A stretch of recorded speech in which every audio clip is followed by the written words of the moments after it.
ನಮ್ಮ ದೇಶದ ಒಬ್ಬ ಮಹಾಪುರುಷ ಮಹಾಯೋಗಿ ಓಶೋ ಅವರು ಒಂದು ಮಾತು ಹೇಳ್ತಾರೆ. ಏನಂದರೆ, ರಾಜಕೀಯ ಅಂದರೆ ಒಂದು ಆಟ. ಬುದ್ಧಿವಂತರು ಈ ಆಟವನ್ನು ಆಡ್ತಾರೆ, ಮೂರ್ಖರು ಈ ಆಟದ ಬಗ್ಗೆ ದಿನಪೂರ್ತಿ ಚರ್ಚೆ ಮಾಡ್ತಾರೆ ಅಂತ ಹೇಳ್ತಾರೆ. ಈಗಿನ ಪ್ರಸ್ತುತ ಸಂದರ್ಭದಲ್ಲಿ ಈ ಮಾತು ಮುಖ್ಯ ಅನ್ನಿಸ್ತದೆ ನನಗೆ. ಯಾಕಂದರೆ ಇಲ್ಲಿ ರಾಜಕೀಯ ಅನ್ನೋದೇ ಒಂದು ರೋಚಕ ಶಬ್ದ. ಈ ಶಬ್ದದಲ್ಲೇ ಒಂದು ರೋಚಕತೆ ಇದೆ. ರಾಜಕೀಯ ಅನ್ನೋದರಲ್ಲಿ ರಾಜಕೀಯ, ಕಿಯಾ ಹಿಂದಿ ಶಬ್ದ, ಮಾಡುವುದು, ತನವನ್ನು ಮಾಡುವುದು ಅಂತ ರಾಜಕೀಯ. ನೋಡ್ರಿ, ಅಲ್ಲಿ ಆಡಳಿತ ಮಾಡುವುದು ಅಂತ ಅರ್ಥ. ರಾಜ ಅಂದರೆ ಆಡಳಿತ, ಕಿಯಾ ಮಾಡುವುದು. ರಾಜ ಯಾರು ಆಡಳಿತ ನಡೆಸ್ತಿರ್ತಾರೆ ಅವರು ರಾಜ. ಕಿಯಾ ಅಂದರೆ ಮಾಡುವುದು, ರಾಜನನ್ನಾಗಿ ಮಾಡುವುದು, ರಾಜಕೀಯ. ನೋಡ್ರಿ, ಈ ರಾಜಕೀಯ ಅನ್ನೋದು ಒಂದು ಆಟ. ಈ ಆಟ ಬುದ್ಧಿವಂತರು ಆಡ್ತಾರೆ, ಮೂರ್ಖರು ಇದ್ರ ಬಗ್ಗೆ ದಿನಪೂರ್ತಿ ಚರ್ಚೆ ಮಾಡ್ತಾರೆ. ಅದರಿಂದ ಏನೂ ಲಾಭನೇ ಅಲ್ಲ ನಮಗೆ. ಕಟ್ಟಿ ಮೇಲೆ ಕೂತು ನಾವು ಎಲ್ಲಿ ಸಿಕ್ಕಲ್ಲಿ ಹಂಗಾಯ್ತು ಹಿಂಗಾಯ್ತು ಅದಾಯಿತು ಇದಾಯಿತು ಕುಂತು ಲೆಕ್ಕಾಚಾರ ಹಾಕ್ತೀವಿ. ಅವ್ರು ಗೆಲ್ತಾರನೇ ಇವ್ರು ಗೆಲ್ತಾರನೇ, ಅವ್ರು ಸೋಲ್ತಾರನೇ ಇವ್ರು ಸೋಲ್ತಾರನೇ, ಇವ್ರು ಓಟ್ ಯಾರಿಗೆ ಅವ್ರು ಓಟ್ ಯಾರಿಗೆ, ತುಂಬ ಚರ್ಚೆ ಮಾಡ್ತೀವಿ. ಆ ಚರ್ಚೆ ಮಾಡ್ತೀವಿ ಸರಿ, ಮಾಡಿದ್ದನ್ನು ಎಷ್ಟು ಪಾಲಿಸ್ತೀವಿ ಅನ್ನೋದನ್ನು ಕೂಡ ಮುಖ್ಯ ಅಲ್ಲ. ಇಲ್ಲಿ ನಾವು ಮತದಾನ ಮಾಡುವಂಥ ಸಂದರ್ಭದಲ್ಲಿ ನಮ್ಮ ಚರ್ಚೆನೇ ಒಂದು ಮಾಡಿರ್ತೀವಿ, ಮತದಾನನೇ ಒಂದು ಮಾಡ್ತೀವಿ ನಾವು. ಅದಕ್ಕೆ ನಾವು ಮೂರ್ಖರು ಅನ್ನೋ ಮಾತನ್ನು ಅಲ್ಲಿ ಓಶೋ ಅವರು ಹೇಳ್ತಾರೆ. ನೋಡ್ರಿ, ಅವ್ರ ಮಾತಿನಲ್ಲಿ ಸತ್ಯ ಇದೆ. ಹೆಂಗಂದ್ರೆ, ನಾವು ನಮ್ಮ ಮತವನ್ನು ಮಾತಾಡತಕ್ಕಂಥ ಪ್ರಾಮಾಣಿಕತೆ ಏನಿದೆಯಲ್ಲ, ಚರ್ಚೆಯಲ್ಲಿ ಮಾಡ್ತಕ್ಕಂಥ ಸಂದರ್ಭದಲ್ಲಿ ಪ್ರಾಮಾಣಿಕತೆ ಏನಿದೆಯಲ್ಲ, ನಮ್ಮ ಮಾತಿನ ಪ್ರಾಮಾಣಿಕತೆ ಏನಿದೆಯಲ್ಲ, ಮತದಾನ ಮಾಡುವಂಥ ಸಂದರ್ಭದಲ್ಲಿ ಆ ಪ್ರಾಮಾಣಿಕತೆ ಉಳಿಸಿಕೊಳ್ಳುವಂಥ ಜನ ತುಂಬ ಕಡಿಮೆ ಇದ್ದಾರೆ. ಎಲ್ಲರೂ ಹಂಗೆ ಅಂತಲ್ಲ, ಮಾತಿನಂತೆ ಮತದಾನ ಮಾಡುವ ವ್ಯಕ್ತಿಗಳು ಸಾಕಷ್ಟಿದ್ದಾರೆ. ಅದರಲ್ಲಿ ಅವರ ಜನ ಭಾಳ ಕಡಿಮೆ ಇದ್ದಾರೆ. ಆದರೆ ಮಾತೊಂದು ಮತ ಒಂದು ಮಾಡುವಂಥ ಜನ ತುಂಬ ಇದ್ದಾರೆ. ಅದಕ್ಕಾಗಿ ಇಲ್ಲಿ ಬುದ್ಧಿವಂತರು ನಮ್ಮನ್ನು ದಾಳವಾಗಿ ಬಳಸಿಕೊಂಡು ಅವರ ಬೆಳವಣಿಗೆ ಮಾಡ್ಕೊಳ್ತಾರೆ, ಅವರ ಬೆಳೆಯನ್ನು ಬೇಯಿಸ್ಕೊಳ್ತಾರೆ. ಇಲ್ಲಿ ಸಾಮಾನ್ಯ ಜನರು ದಾಳವಾಗ್ತಾ ಇದ್ದಾರೆ ರಾಜಕೀಯದಲ್ಲಿ. ಕೆಲವೇ ಜನರು ಅವರುಗಳನ್ನು ಆಟ ಆಡಿಸ್ತಿದ್ದಾರೆ. ಬುದ್ಧಿವಂತರು ಏನು ಮಾಡ್ತಾ ಇದ್ದಾರೆ, ಆ ಜನಗಳನ್ನು ಆಟ ಆಡಿಸ್ತಿದ್ದಾರೆ, ದಾಳವಾಗಿ ಬಳಸಿಕೊಂಡು ಅವರ ಬೇಳೆಯನ್ನು ಬೇಯಿಸ್ಕೊಳ್ತಿದ್ದಾರೆ. ಅದನ್ನು ನಾವು ಗಮನಿಸ್ತಾ ಇಲ್ಲ. ಗಮನಿಸುವ ಕೆಲಸ ಆಗಬೇಕು.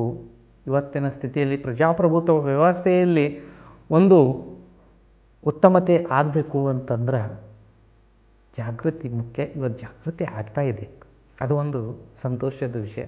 ಸಾಕಷ್ಟು ಜನರು ಜಾಗರಾಗಿದ್ದಾರೆ. ಆದರೂ ಕೂಡ ಅಲ್ಲಲ್ಲಿ ಸ್ವಲ್ಪ ಜಾಗೃತಿ ಕಾಣ್ತೈತೆ.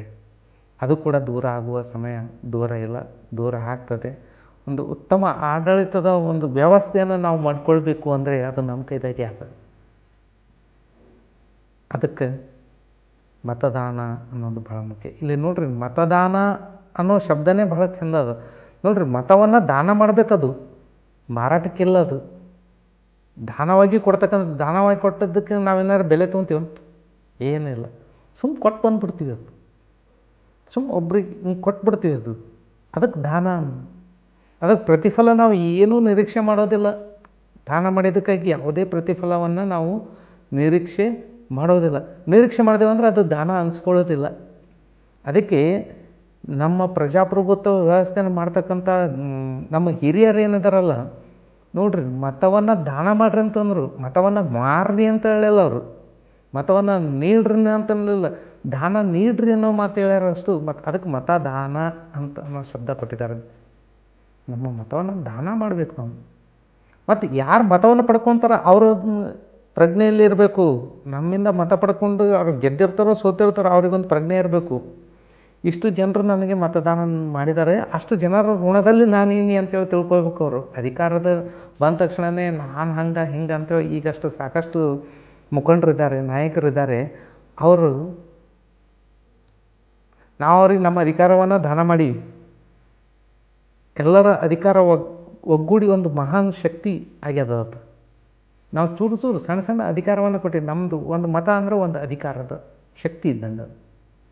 ಆ ಎಲ್ಲರ ಮತಗಳ ಒಂದು ಶಕ್ತಿ ಸೇರಿ ಒಂದು ಮಹಾನ್ ಶಕ್ತಿ ಆಗ್ತದೆ. ಆವಾಗ ಅವ್ರು ಏನು ತಿಳ್ಕೊತಾರ, ನಾನು ಹಿಂಗೆ, ನಾನು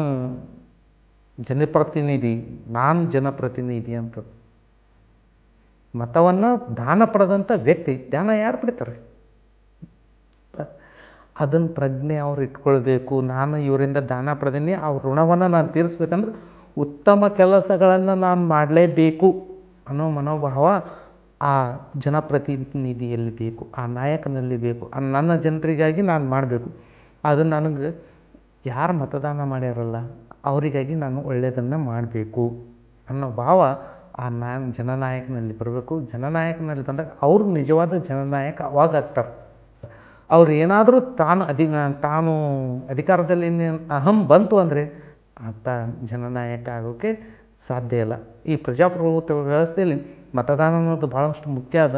ಅದಕ್ಕೆ ನೀವೆಲ್ಲ ಈ ಮತದಾನದ ಜಾತ್ರೆಯಲ್ಲಿ ಸಂಭ್ರಮದಿಂದ ಭಾಗವಹಿಸಬೇಕು. ನಮ್ಮ ಶಕ್ತಿಯನ್ನು ನಾವು ನಮಗೆ ಬೇಕಾದವ್ರಿಗೆ ನೀಡಿ ಬರೋಣ. ನೀಡಿ ಬಂದೆವಂದರೆ ಆ ಶಕ್ತಿ ನಮಗೆ ಮುಂದೆ ಒಂದು ಆಡಳಿತ ಶಕ್ತಿಯಾಗಿ ಸಿಗ್ತದೆ. ನಮ್ಮ ದೇಶಕ್ಕೆ, ರಾಜ್ಯಕ್ಕೆ ನಮಗೊಂದು ಆಡಳಿತ ಶಕ್ತಿಯಾಗಿ ಸಿಗ್ತದೆ. ಆ ಆಡಳಿತ ಶಕ್ತಿ ಉತ್ತಮವಾಗಿತ್ತು ಅಂದ್ರೆ ನಮ್ಮ ಪ್ರದೇಶ, ನಮ್ಮ ರಾಜ್ಯ ಏನಲ್ಲ ಮುನ್ನುಗ್ತದೆ. ಅದಕ್ಕೆ ನೀವು ಮತದಾನ ಮರೆಯದೇ ಮಾಡೋಣ. ನಮ್ಮ ಶಕ್ತಿಯ ದಾನವನ್ನು ಅಲ್ಲಿ ಮಾಡಬೇಕು, ನಮ್ಮ ಅಭಿಪ್ರಾಯದ ದಾನ ಮಾಡಬೇಕು, ನಮ್ಮ ಮತವನ್ನು ನಾವು ಚಲಾಯಿಸಿದಾಗ ಅಲ್ಲಿ ಒಂದು ಶಕ್ತಿ ಸೃಷ್ಟಿಯಾಗ್ತದೆ. ಆ ಸೃಷ್ಟಿಯಲ್ಲಿ ನಾವು ಕೂಡ ಪಾಲ್ದಾರ ಆಗೇಬೇಕು. ಧನ್ಯವಾದಗಳು.